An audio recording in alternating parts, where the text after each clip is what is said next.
우리 다 같이 로마서 4장 25절에 있는 말씀을 보겠습니다. 로마서 4장 25절에 있는 말씀입니다.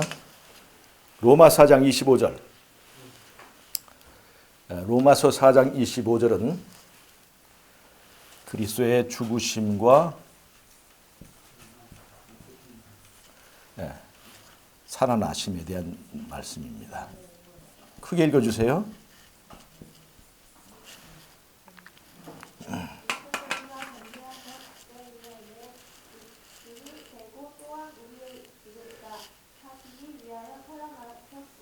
자, 예수님께서 죽으신 것은 뭐 때문이라고 그랬어요? 우리의 범죄함을 인함이고 범죄 때문이고, 예수님께 살아나심은 무엇 때문이라고 그랬어요? 우리를 의롭다 하시려고, 우리를 의롭게 하신.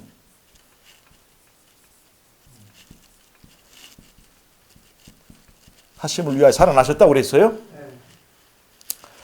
여러분, 예수님의 죽으심과 살아나심은 우리 구원의 패턴입니다.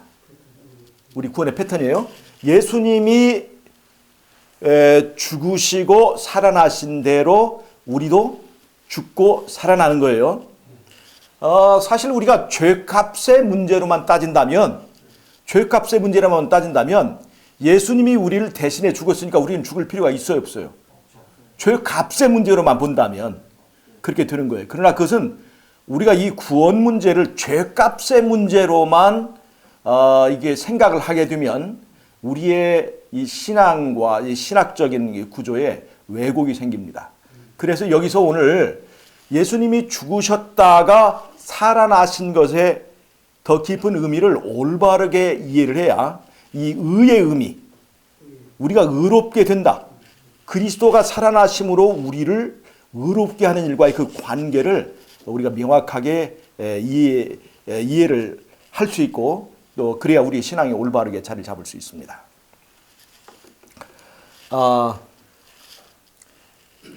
우리가 금방 제가 말씀드렸지만은 죄값의 문제로만 따지면 예수님이 대신 죽었으니까 우리는 죽을 필요가 없는 거죠. 또 죄값의 문제로만 따지면 예수님이 굳이 살아나실 필요가 없어요. 그런데 우리 몇 가지 문제를 보겠습니다. 첫 번째, 왜 예수님은 죽었다가 살아나시는 구원의 패턴을 우리에게 보여주시고, 특별히 그의 살아나심은 우리를 의롭게 하기 위하여 반드시 필요한 일이라고 하는 것을 우리가 이제 이해를 해야 되는가 좀 말씀을 좀 드리도록 하겠습니다.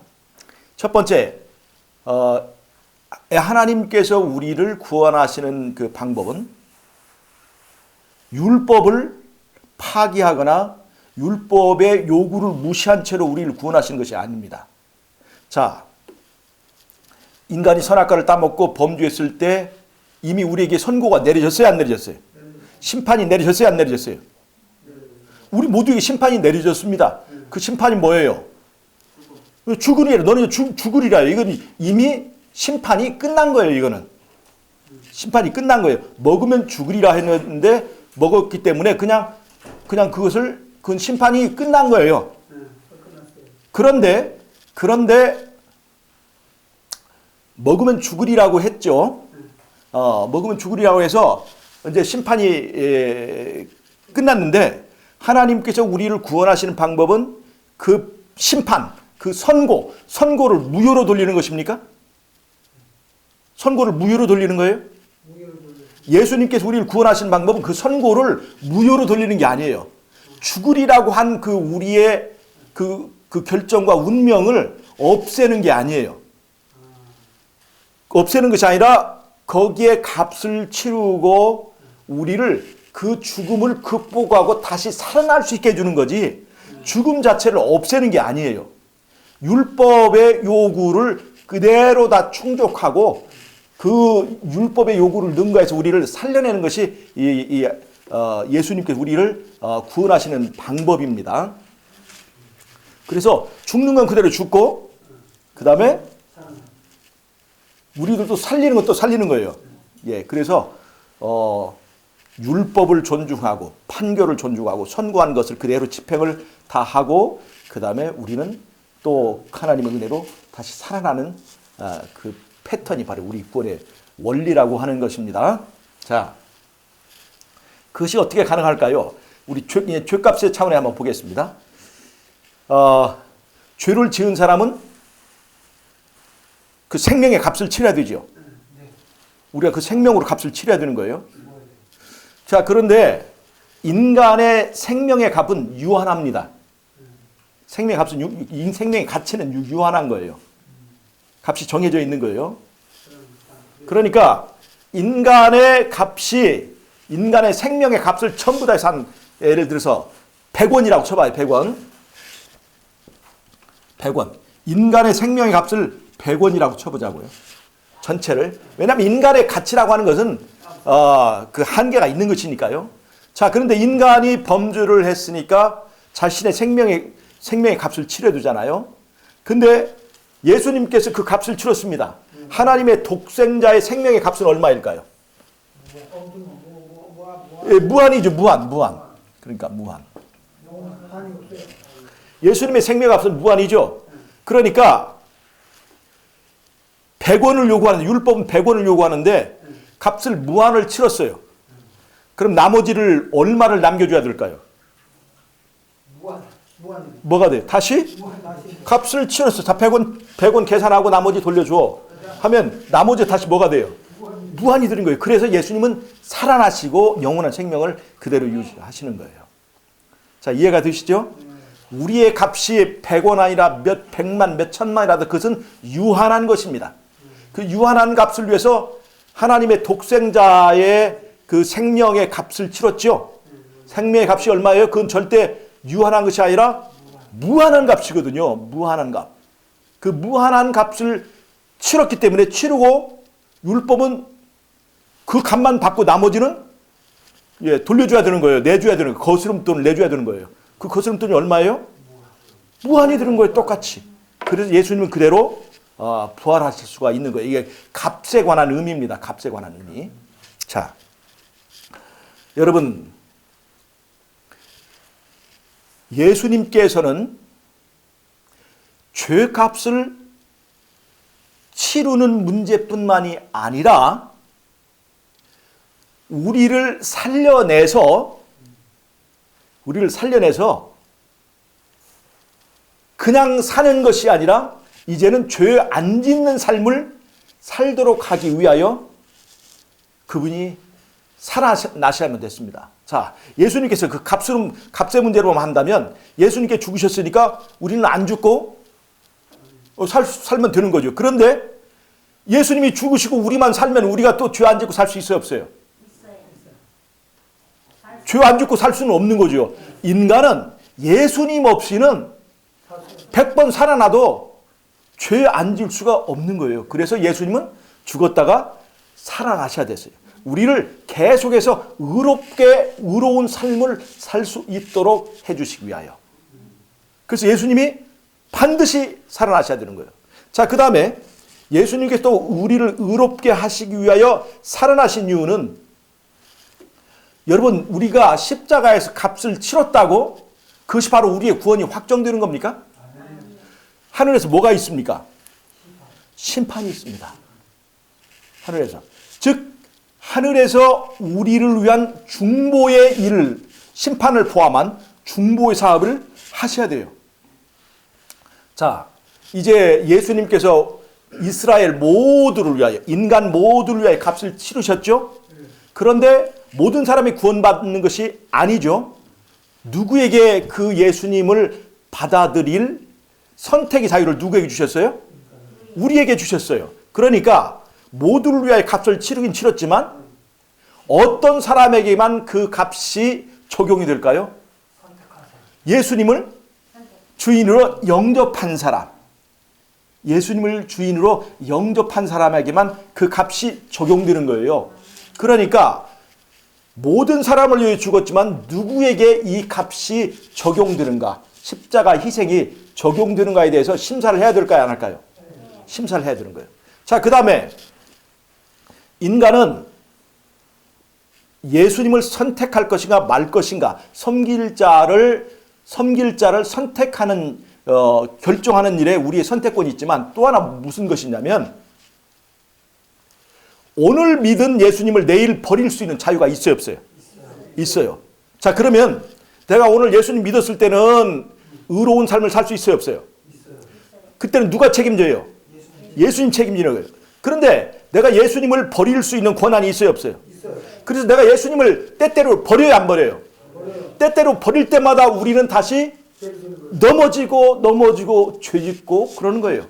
그러면 하늘에서 계속해서 우리의 문제를 위해서 예수님께서 중보하시고 또 우리가 돌아올 때마다 그 피공로를 하나님 앞에서 이제 주장하시는 그 예수님의 중보가 필요해요, 안 필요해요? 예수님의 중보는 내가 예수님을 믿었을 때, 우리가 믿었을 때 그 피를 적용해달라고 하는 문제도지만 내가 넘어졌을 때 아직도 저에게 그 선택할 수 있는 기회를 다시 한번 주십시오. 즉 예수님은 다시 우리가 돌아올 수 있는 기회를 얻도록 우리에게 은혜의 시간을 위해서 중보하시는 그런 역할을 하신다 이 말입니다. 예, 그래서 그런 일들을 위해서 예수님은 반드시 죽었다가 살아나셔야 됩니다. 예수님이 살아나셔서 하늘 성소에서 우리를 위한 이 중보를 하지 않으면 우리의 구원이 완성될 수 있어요, 없어요?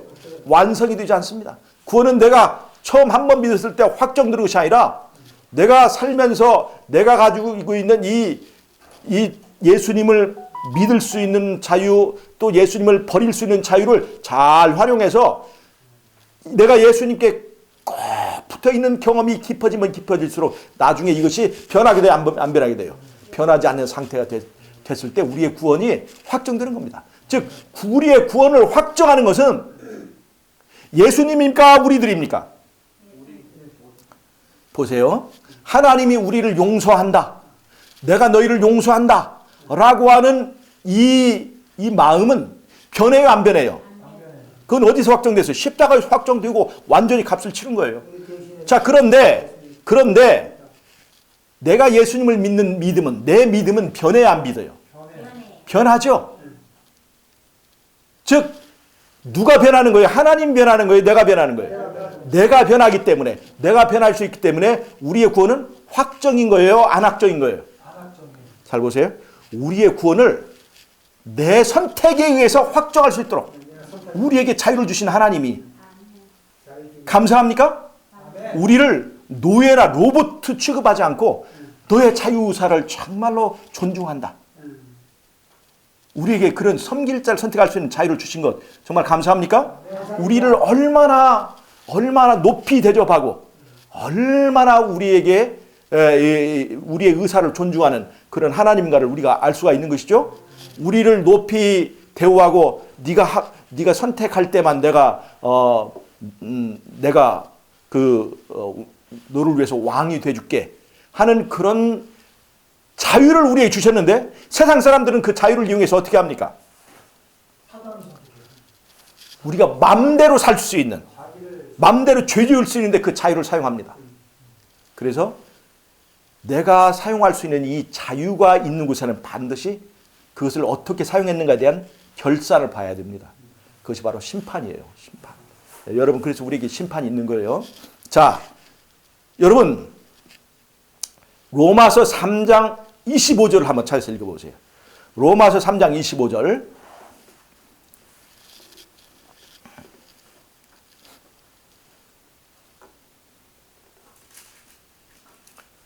로마 3장 25절.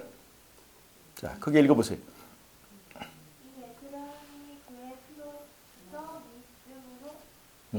해봐요.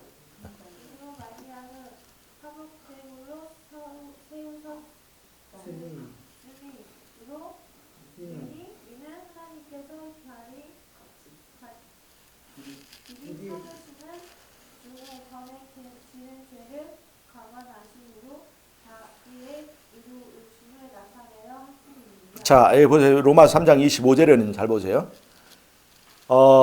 하나님께서 우리의 죄를 참으시고 그 다음에 화목제물로 자신 독생자를 바치셔서 우리가 과거에 지은 죄에 대해서 죄값을 해결하고 우리가 의롭게 될 수 있는 기회를 주셨다는 거예요. 자, 로마 3장 25절에서 강조하는 것은 현재의 죄입니까? 과거의 죄입니까? 이 과거의 죄를 말하는 거죠. 로마서는 일단 우리가 죄 짓고 이미 과거가 되어버려서 그 죄의 그 책임으로부터 벗어날 수 없는 우리의 문제를 지금 예수 그리스도께서 값을 치러서 우리가 그 죄의 책임으로부터 자유롭게 해준다고 하는 그 말씀입니다. 우리가 보통 이해하는 것은 바로 이런 차원에서의 의를 생각합니다. 값을 치르는 것은, 값을 치러서 우리가 의롭게 되는 거예요. 그런데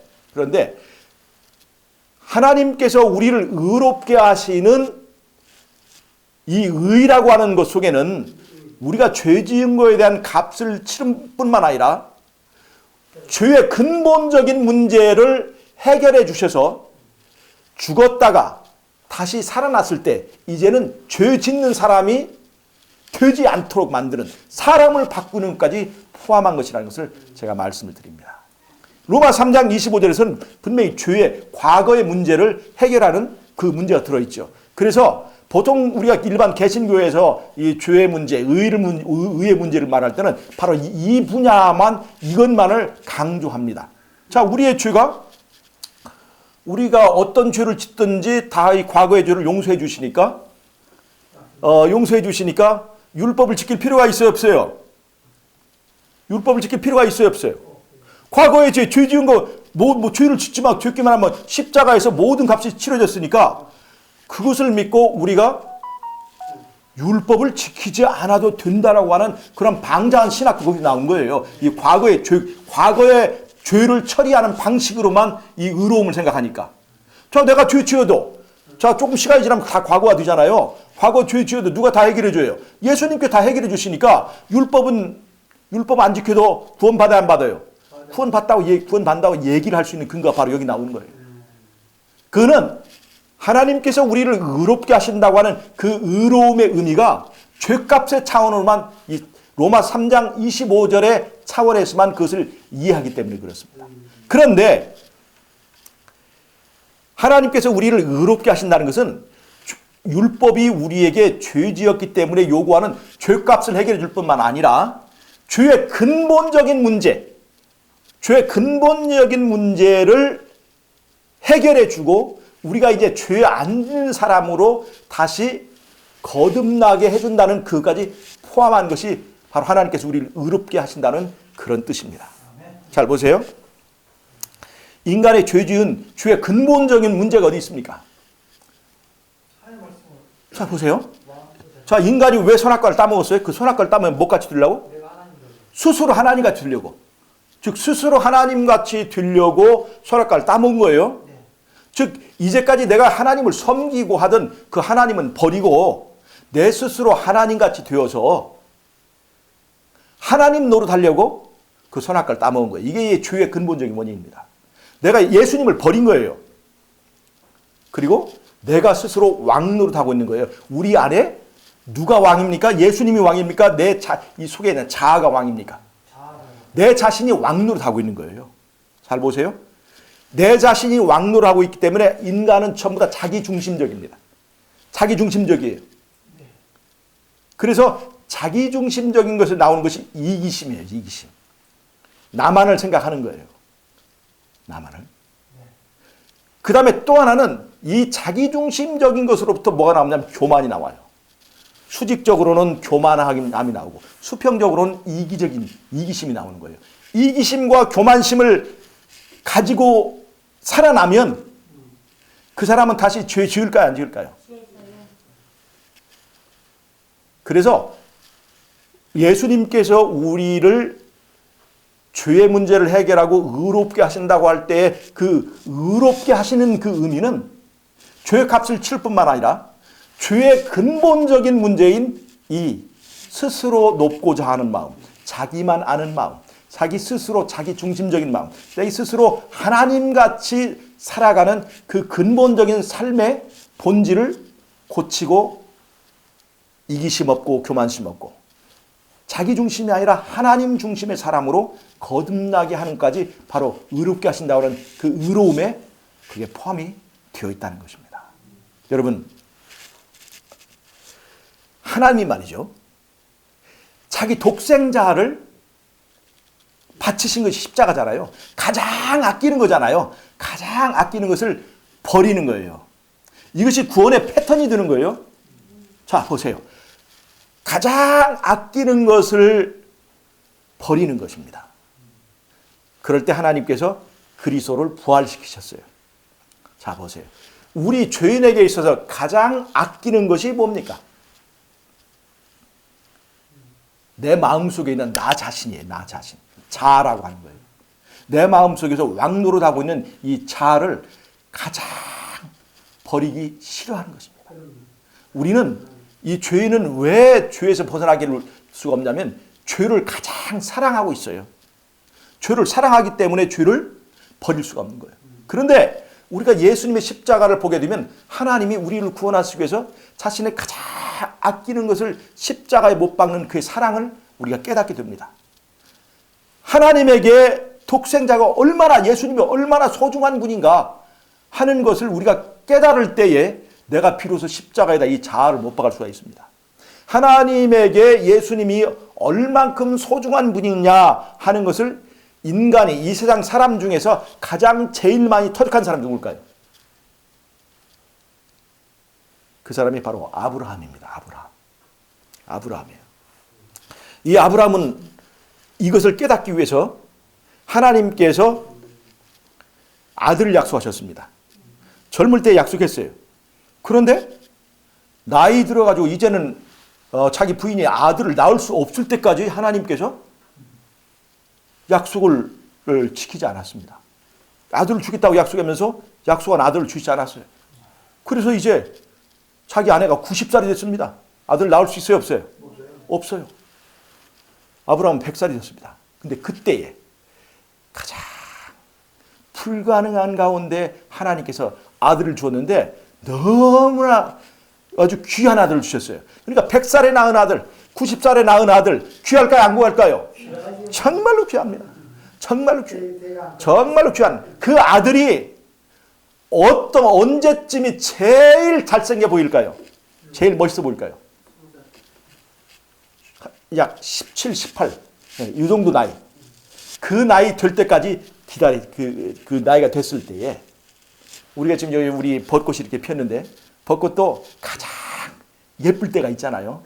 가장 활짝 폈을 때. 오늘이 지금 피크인데 가장 그 예쁠 때 벚꽃이 있는 것처럼 우리 인생에서도 사람이 가장 이게 꽃이 활짝 필 때가 있어요. 남자든지 여자든지.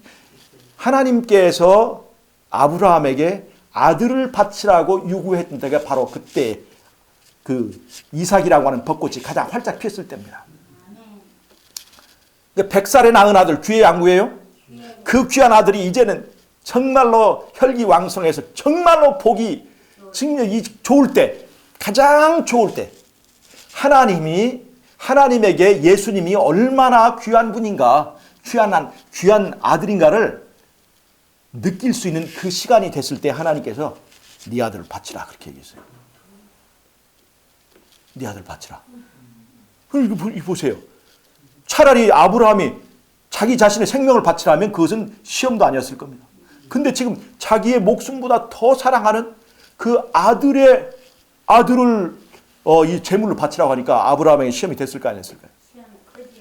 아브라함이 자기 아내에게는 그 얘기를 했을까요, 안 했을까요? 안 했어요. 왜냐하면 만약에 엄마한테 이 얘기를 하게 되면 엄마는 믿음이고 뭐고 미쳐가지고 달려들 것이기 때문에 말하지 않았어요. 엄마에게는 그것은 줄 수가 없는 시험이기 때문에. 그래서 아브라함에 했는데 아브라함이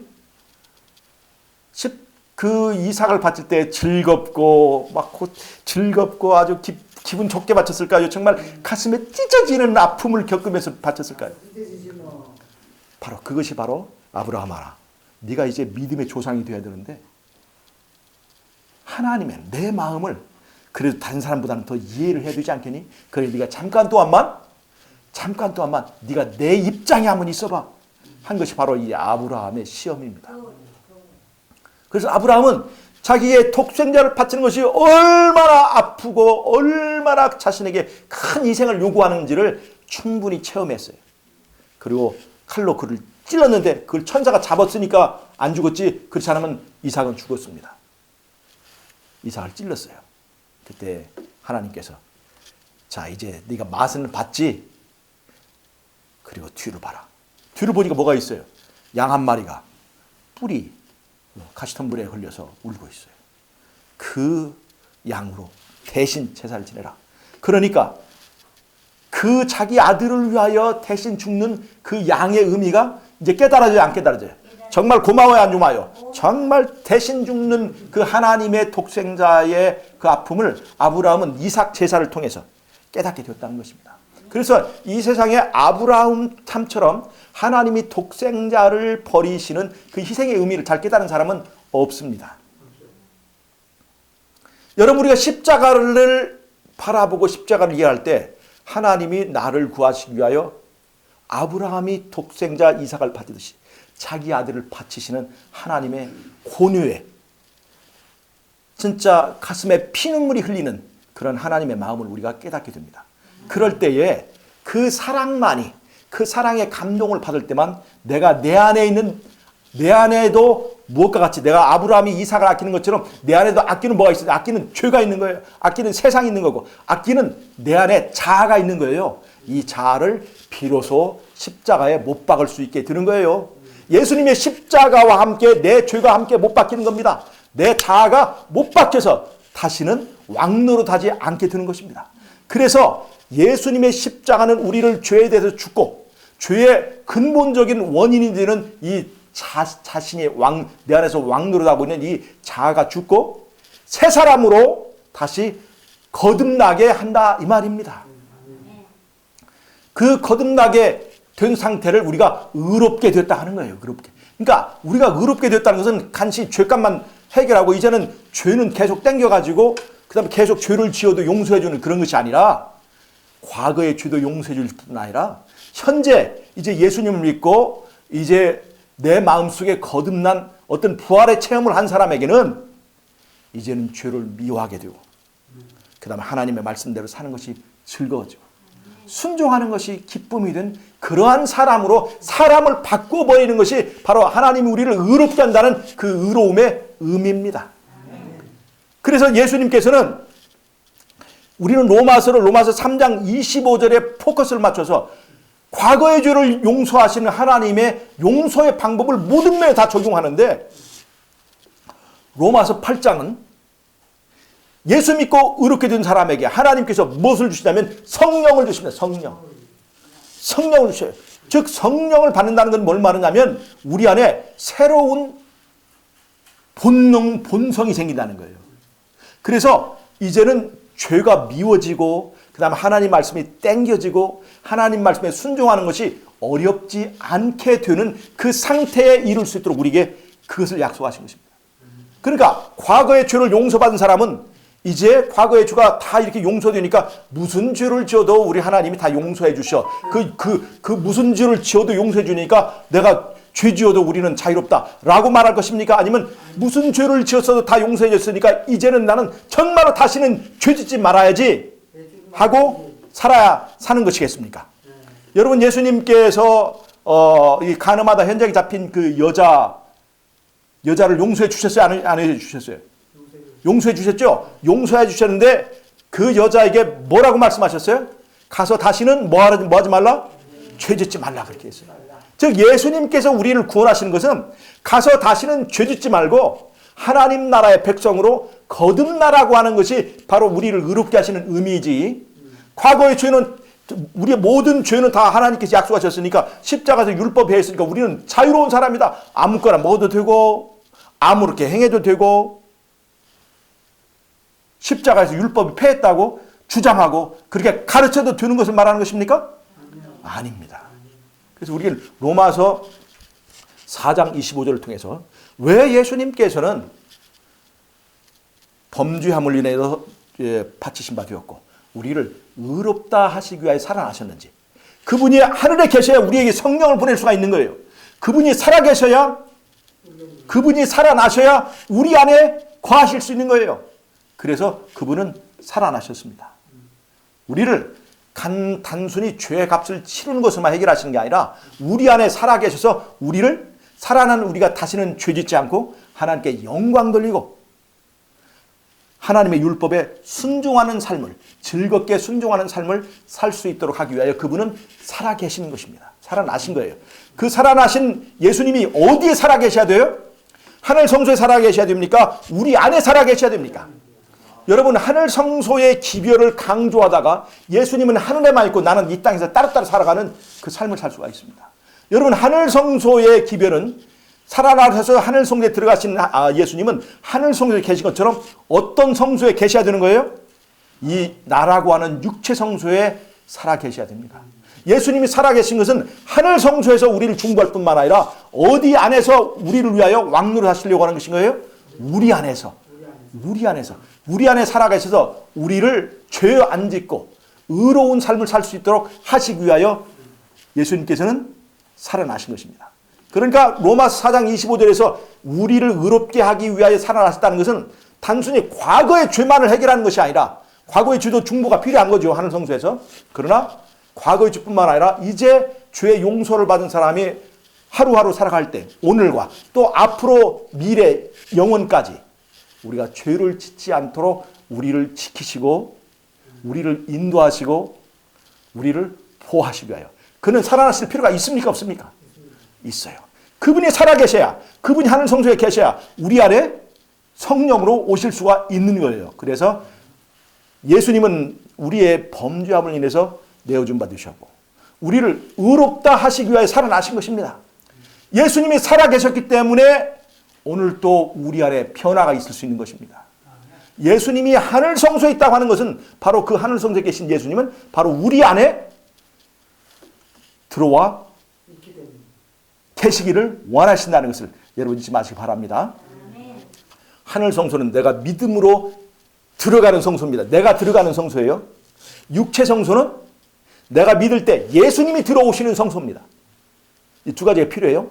예수님이 들어오는 성소에서 예수님 들어오셔야 되고 내가 예수님과 함께 믿음으로 들어가는 성소, 이 두 가지가 있어야 돼요. 그래야 그는 나에게 속하였고 나는 그에게 속하였다 하는 그 아가서의 사랑의 관계가 성립이 되는 것입니다. 이 두 가지가 이제 맞춰져야만이 우리의 구원이 확실하다는 것을 알 수가 있습니다. 예수님이 오늘 또 우리 안에 살아계셔서 우리에게 우리의 본성, 이제까지 죄가 땡기던 우리의 그 육체의 본성 말고 말씀의 본성, 의를 사랑하고 거룩을 사랑하고 하늘을 사랑하는 그런 새로운 본성을 창조해 주시고 우리를 의의 길로 인도해 주시기를 바라면서 이 말씀을 마치도록 하겠습니다. 제가 기도하고 마치겠습니다. 하나님 우리 아버지, 오늘 또 우리를 죄 가운데 건져주시고 죄 값을 갚아주실 뿐만 아니라 죄의 근본적인 문제로부터 우리를 해결해 주신 우리 예수님의 은혜를 감사합니다. 주님, 우리의 모든 죄를 용서해 주셔서 감사합니다. 또 우리의 죄를 우리가 당면하는 오늘의 죄를 극복할 수 있도록 함께 해주셔서 감사합니다.